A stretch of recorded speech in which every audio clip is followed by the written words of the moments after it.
Hăīre, φίλε, and welcome. Today we are in John chapter 3, taking a look at verse 25 through, let's go through the end of this clause in verse 26 so that we get a little bit more than halfway. A line there to remind myself about that. Here is a rubric, everything that we're looking for as we go through this text. Let's go ahead and get started.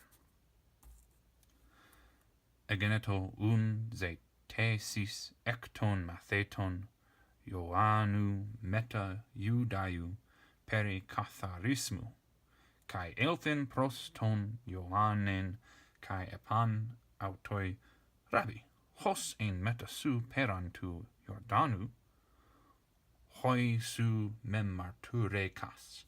And that's as far as we're going to make it. Our very first word is our verb, which is nice. We've got this epsilon tau omicron ending right there, which tells us that this is a third person singular, and this is off of the aorist stem. This is a deponent verb, but it is indicative. So I mean, and it happened, and it became, but let's take a look at more of the clause right here before we figure out which one of those we want to use as our proper translation. Un just means therefore. And this is a word that should remind us that there are things that have happened before this. In this case, well, verse 23 and 24. All right, moving on. Say thesis. Here we have an iota sigma of a third declension noun, and this is actually going to be the nominative singular form. This is a feminine noun, and it means search or inquiry or examination.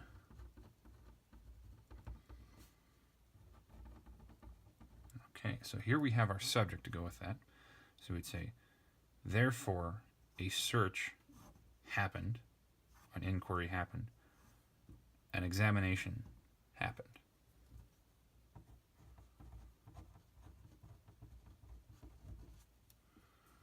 Ekton matheton, prepositional phrase right there. As we take a look at Ioannou, Ioannou is the correct case to be part of this prepositional phrase.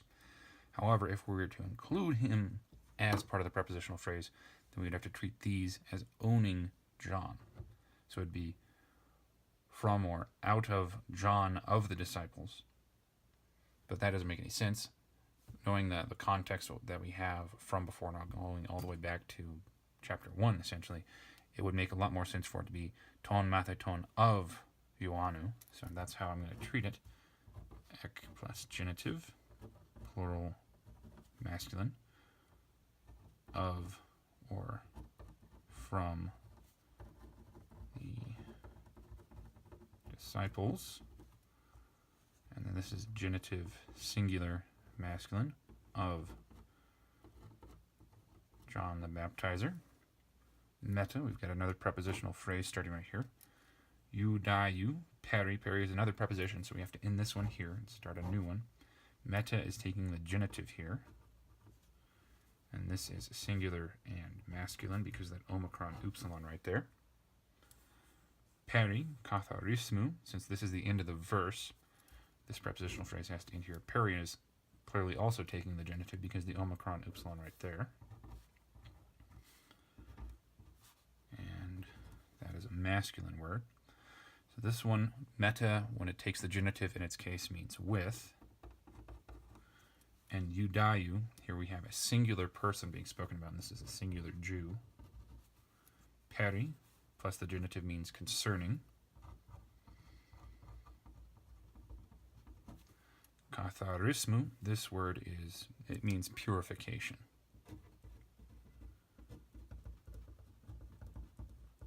This would have to do with one of the rituals that the Jews had to fulfill, either for the temple or for daily life. I don't know if this one is used specifically for one over the other.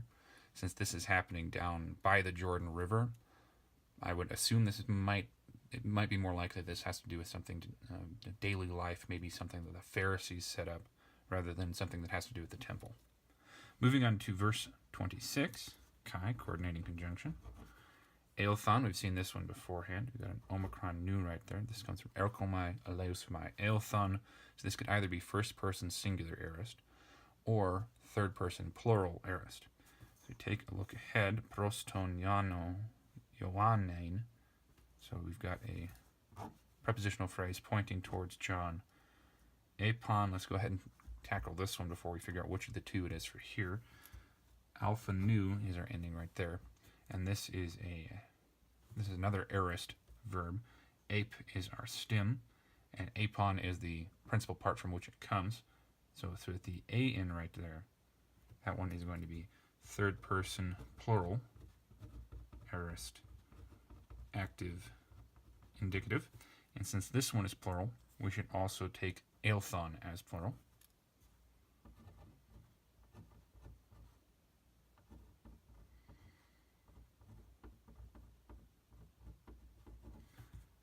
They came, they being the disciples and probably also this Jew.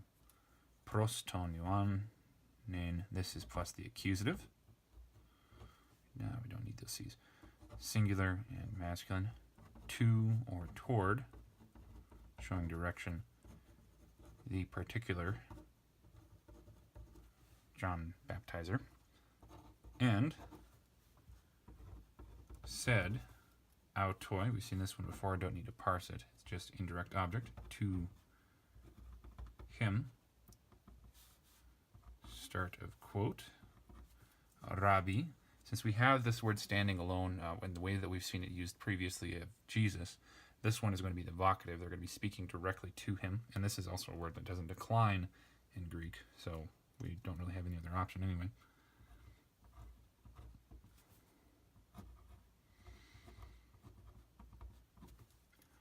Hos ein.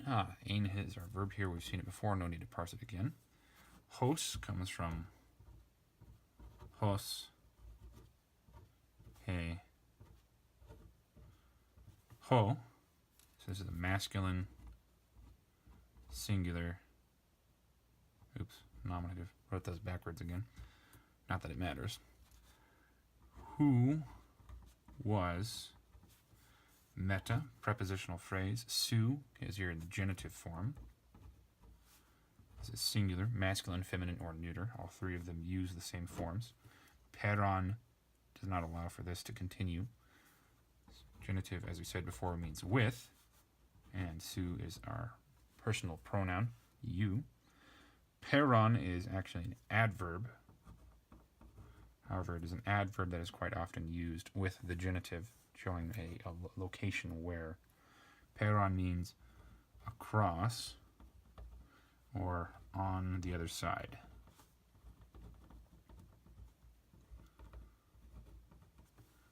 So to Giordano, in English we could take this as, well, it's, what is the proper word?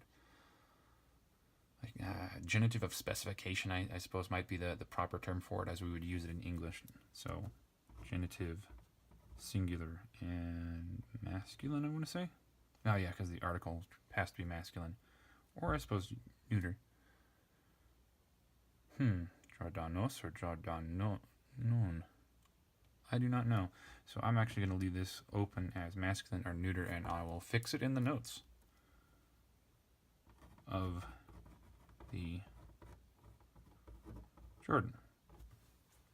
Moving on. Hoi, this is also from hos, he, ho, the aspiration and the accent right there. The sub-iodo tells us that this is the dative singular, and it can be masculine or neuter. But since we have masculine for this relative pronoun right here, we should also assume masculine for this one. To whom. And then sigma upsilon here is the nominative singular form of that personal pronoun. To whom, you, and since we don't really need this because we already have a as second person form in our verb, I'm going to make this emphatic. So you, yourself, as personal pronouns are never necessary with verbs unless you've got a third person singular where you're changing from one third person singular subject to a different third person singular subject. Then that's important.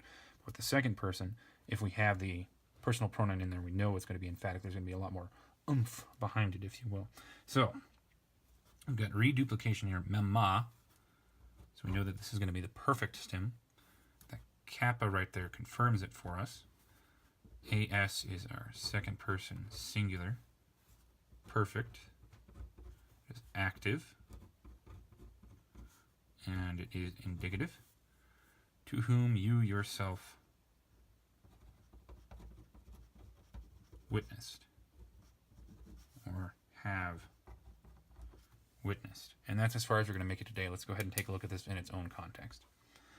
Therefore, search, inquiry, examination happened of or from the disciples of John with Jew concerning purification.